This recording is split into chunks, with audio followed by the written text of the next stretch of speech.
भगवान श्री कृष्ण का पहला उपदेश। दोस्तों, आपने कभी किसी पंछी को देखा है?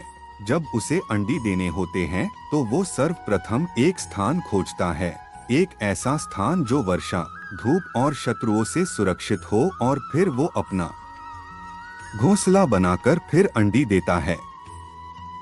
और फिर उन अंडों से नन्ही संतानें निकल आती है, तो वो पंछी उन्हें भोजन देता है, उनकी सुरक्षा करता है। परंतु जब उनके पंख निकल आते हैं, तब ना ही उनको भोजन देती है और ना ही उनकी सुरक्षा करती है, और ना ही उन्हें घोंसला बनाना सिखाती है, बस उन्हें उड़ने की कला सिखाती हैं। फिर वे नन्ही संतानें उड़ने की कला सीखकर स्वयं अपना भोजन लाना सीखती है और स्वयं अपना घोंसला बनाना सीखती है। और हम मनुष्य क्या करते हैं? अपनी संतान बड़े होने के पश्चात भी उनकी चिंता में सूखते हैं और प्रयास करते हैं कि उनके लिए घर बना सकें। हम अपनी संतान को और भी शक्तिशाली बनाने के स्थान पर पंगु कर जाते हैं। दोस्तों, हमें भी वही करना चाहिए जो एक पंछी करता है, यानी कि अपनी संतान को उड़ने की कला सिखाइए, यानी कि अच्छे संस्कार दीजिए, और एक समय के पश्चात उसे स्वयं अपना आकाश चुनने के लिए मुक्त कीजिए। भगवान श्री कृष्ण का दूसरा उपदेश। दोस्तों, आप जानते हैं कि अनगिनत प्रयासों के पश्चात एक चींटी अपने लिए एक छोटा सा घर बना पाती है, जो अन्य जीवों के लिए सरल सी बात है, लेकिन उस चींटी के लिए उसके जीवन की सबसे बड़ी घटना है और सबसे बड़ी सफलता भी है। भविष्य में वो चींटी रहे या न रहे, लेकिन उसके द्वारा बनाया हुआ घर बहुत सालों तक टिका रहता है। दोस्तों, हमारे जीवन में सफलता के साथ भी वैसा ही होता है। आपको और हम सभी को एक दिन में ही सफलता नहीं मिलती है, लेकिन यदि आप प्रतिदिन बिना रुके प्रयास करते हैं तो एक दिन आपको सफलता अवश्य मिलेगी।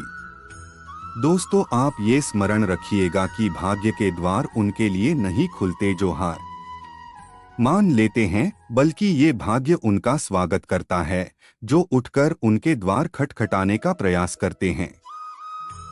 इसीलिए प्रयास करते रहिए तो सफलता आपके पास एक न एक दिन आएगी ही आएगी। भगवान श्री कृष्ण का तीसरा उपदेश। दोस्तों, आपने घर के दरवाजों को लॉक करने के लिए लगाए हुए तालों को तो देखा ही होगा। दोस्तों, वो ताला प्रहार से भी खुलता है और प्यार से भी खुलता है, अर्थात उस ताले को आप एक चाबी से भी खोल सकते हो और एक हथौड़ी से भी खोल सकते हो, लेकिन दोनों तरीकों में खुलने में अंतर होगा। अगर आप उस ताले को प्रहार से खोलोगे तो वह ताला फिर से काम नहीं आएगा, किंतु यदि आप उस ताले को उसकी चाबी से खोलोगे तो वह ताला सदा काम आएगा। दोस्तों, ठीक उसी प्रकार हमारे जीवन में संबंध भी कुछ इसी प्रकार होते हैं। हमारे जीवन के आनंद रूपी धन की रक्षा करते हैं, किंतु प्रेम से, यदि अगर क्रोध से किया जाए तो वे किसी काम के नहीं रह जाते हैं। इसीलिए उन्हें सदा प्रेम की चाबी से खोलिए, न कि क्रोध रूपी हथौड़ी से, क्योंकि हर बार आप नया ताला ला सकते हैं, लेकिन नए रिश्ते नहीं ला सकते हैं।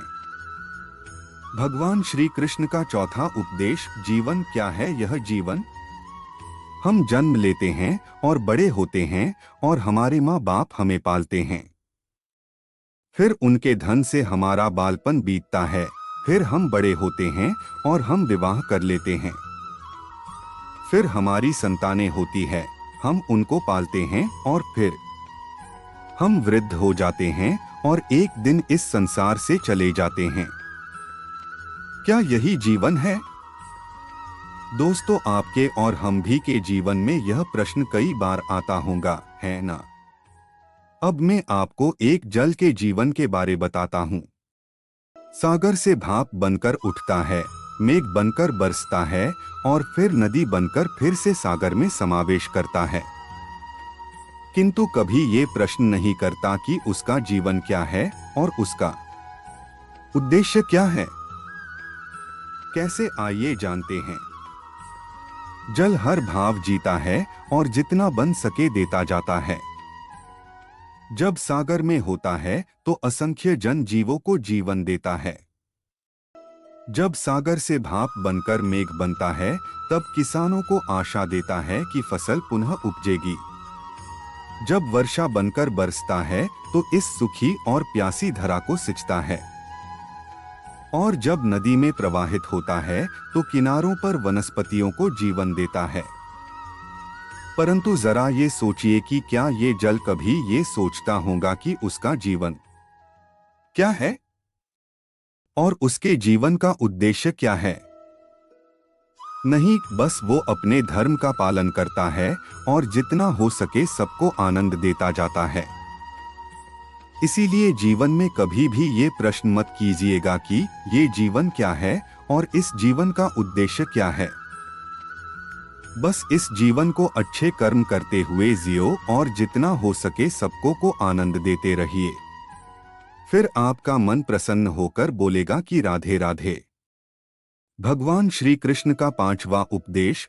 दोस्तों, कभी वर्षा के कारण बने कीचड़ से होकर आप कभी अपने घर गए हैं तो आपको पता ही होगा कि पादुका पहनने के कारण उस कीचड़ से तो आप बच जाते हैं, किंतु उन पादुकाओं द्वारा उड़ने वाली बूंदें आपके वस्त्रों को मैला कर ही देती हैं।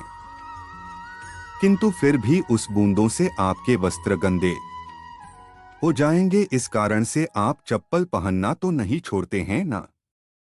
ठीक इसी प्रकार जीवन में कुछ ऐसे लोग भी आते हैं पादुका के भांति, जो आपको कीचड़ से तो बचा लेते हैं लेकिन वस्त्र रूपी आपके मन पर शंका के दाग लगा ही जाते हैं। इन लोगों के कारण से मन को खिन्न करने के आवश्यकता नहीं है, बल्कि आवश्यक है यह सोचना कि आपको आपके पाप कीचड़ से बचाने हैं या आपके वस्त्र। अर्थात हमें हमारे जीवन में गंभीर होना अच्छी बात है, लेकिन अगर आप हर बात को गंभीरता से लोगे तो इस जीवन का आनंद समाप्त हो जाएगा। दोस्तों, ये संसार अनित्य है, यानी कि यहाँ पर ऐसा कुछ भी नहीं है जो सदा के लिए जीवित रहेगा। इसीलिए दोस्तों, श्री कृष्ण कहते हैं कि जब तक ये जीवन है तब तक आप संतोष और आनंद से जिए। स्वयं पर छिटकने वाले कीचड़ पर ध्यान न दें, बस आनंद बांटते रहिए। फिर मन प्रसन्न होकर बोलेगा कि राधे राधे। भगवान श्री कृष्ण का 6वां उपदेश। दोस्तों, मनुष्य को जब सफलता मिलती है तब उसमें जागता है अहंकार, और ऐसे में मनुष्य हमेशा एक बात भूल जाता है, झुकना। और मनुष्य सोचता है कि मैं क्यों किसी के समक्ष झुकूं। और ऐसा इसीलिए हो जाता है क्योंकि मनुष्य एक बात भूल जाता है कि इस संसार में उसने जो कुछ भी प्राप्त किया हुआ है वह सब झुककर ही प्राप्त किया हुआ है। बालपन में चलना सीखा तो इस धरा पर झुककर और गिरकर, बड़ों का आशीष लिया भी झुककर, और उसके साथ ही किसान को फसल काटने के लिए भी झुकना पड़ता है, और कुएं से पानी निकालने के लिए भी पात्र को झुकना पड़ता है। भगवान से आशीर्वाद प्राप्त करने के लिए उनके समक्ष हमें झुकना पड़ता है। आंधियों में वृक्ष कैसे सुरक्षित रहते हैं? झुककर। और सम्मान कैसे पाया जाता है? झुककर। दोस्तों, इसी के समक्ष झुकने का अर्थ खुद का आत्मसम्मान खो देना नहीं है, बल्कि उसका अर्थ होता है कि विना। दोस्तों, हम मनुष्य हैं और इस आकाश की ऊंचाइयों तक पहुंचने के लिए हमें किसी पक्षी की भांति पंखों की जरूरत नहीं है, बल्कि हम जितना झुकेंगे उतना ही हम ऊपर उठते चले जाएंगे। भगवान श्री कृष्ण का 7वां उपदेश। दोस्तों, आप इस संसार में ऐसे कई लोग जानते होंगे जिन्हें आप स्वार्थी मानते होंगे और आपकी आवश्यकता पड़ने पर ही आपका स्मरण करते हैं, अन्यथा वर्षों तक कहीं दिखाई नहीं पड़ते हैं। लेकिन उनको जैसे ही आपकी आवश्यकता पड़ती है तो वे लोग हाथ जोड़कर आपके सामने सज्ज हो जाते हैं। दोस्तों, आपको उन लोगों का बड़ा क्रोध आता होगा ना, और आपका मन खिन्न हो जाता होगा, और फिर आपके मन से यह स्वर निकल जाता है कि इस व्यक्ति की सहायता कभी न करना। किंतु आप ऐसा कभी भी न कीजिए। अब आप यह सोच रहे होंगे कि क्यों कह रहा हूं मैं ऐसा। क्योंकि भगवान श्री कृष्ण कहते हैं कि स्मरण रखिएगा कि दीपक का स्मरण व्यक्ति केवल तभी करता है जब अंधकार गहरा हो जाता है। इसलिए उस व्यक्ति को स्वार्थी मानकर खुद व्याकुल ना होइए, बल्कि स्वयं को दीपक मानकर आनंदित होइए और खुद को भाग्यवान समझिए, क्योंकि किसी को जरूरत पड़ने पर आपकी याद आती है और आप इस संसार में किसी की सहायता करने के योग्य है। इस जीवन में किसी के स्वार्थी होने से स्वयं का दृष्टिकोण न बदले। बस ये दृष्टि रखिए स्वयं के परमार्थ पर, फिर प्रसन्न होकर बोलेगा कि राधे राधे। भगवान श्री कृष्ण का 8वां उपदेश। दोस्तों, हमारा शरीर प्रकृति की सर्वोत्तम रचना है और जो अंग और तत्व हमें मिले हुए हैं ना, उन सभी का अपना अपना एक संदेश है। क्या है वो संदेश जो हमें हमारे अंगों और तत्वों से मिलता है? दोस्तों, हमें 2 आंखें दिए हुए हैं, देखने के लिए 2 कान दिए हुए हैं, सुनने के लिए 2 नथुने दिए हुए थे, सांस लेने के लिए 2 हाथ दिए हुए हैं, दोहरा परिश्रम करने के लिए, लेकिन जीभ केवल एक ही दी हुई है, उस पर भी नकुले बलिष्ठ दांत दिए हुए हैं उसकी रक्षा के लिए। दोस्तों, आपने कभी सोचा है क्यों? क्योंकि शब्द और शब्दों का उपयोग मनुष्य का सबसे बड़ा शस्त्र है, जिसका उपयोग जितना सोच समझकर किया जाए उतना ही मनुष्य अपने जीवन में ऊपर उठता है। इसीलिए दोस्तों, देखो, सुनो, समझो अधिक लेकिन बोलो कम, फिर आपको सफल होने से कोई नहीं रोक पाएगा। भगवान श्री कृष्ण का 9वां उपदेश। दोस्तों, इस संसार में सबसे अधिक शुद्ध माना जाता है गंगाजल को। कभी आपने सोचा है कि क्यों? क्योंकि गंगाजल का आविर्भाव ही शुद्ध होता है और उसका जन्म शुद्ध होता है। जहां से उसका प्रारंभ होता है वो शुद्ध होता है और प्रारंभ का शुद्ध होना अति आवश्यक है। दोस्तों, हमारे जीवन में प्रारंभ होता है हमारे विचारों से, इसीलिए हमेशा अपने विचार शुद्ध रखिए, क्योंकि इन विचारों से बनते हैं आपके शब्द शुद्ध रखिए, क्योंकि इन शब्दों से आपके कार्य संपन्न होते हैं। आपके कार्य शुद्ध रखिए, क्योंकि आपके कार्य आपका स्वभाव बनाते हैं और स्वभाव से बनती हैं आपकी आदतें और आपकी आदतों से बनता है आपका चरित्र, और ये चरित्र संसार के समक्ष आदर्श के रूप में आता है। लेकिन विचारों से आदर्श तक की ये यात्रा तभी शुभ होगी जब आपके विचार शुभ और शुद्ध होंगे। इसलिए इस जीवन में और संसार में अगर आपको सफल और कामयाब इंसान बनना चाहते हैं तो आपने विचार शुद्ध रखिए, फिर आपका मन प्रसन्न होकर बोलेगा राधे राधे।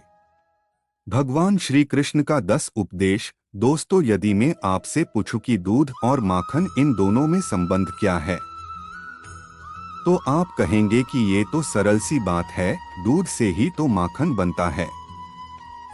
और यदि मैं आपसे पूछूं कि इन दोनों में अंतर क्या है, कोई कहेगा कि एक तरल है तो दूसरा ठोस, तो कोई कहेगा कि एक जनक है तो दूसरी उसकी संतान है।